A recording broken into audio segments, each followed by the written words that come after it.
In a little town where the rivers flow lived a washing machine named Simon. Don't you know, with a basin so deep, he would wait each day to take in the dirty loads that came his way.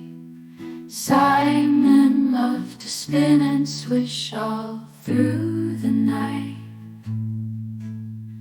cleaning every stain and making everything bright.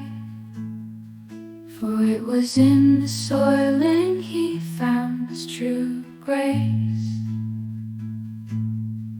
purging away the dirt from each cloud's embrace.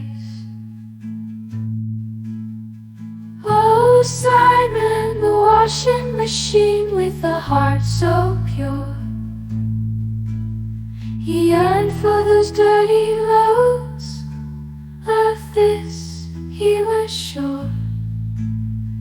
He embraced the soiling, his purpose plain to see.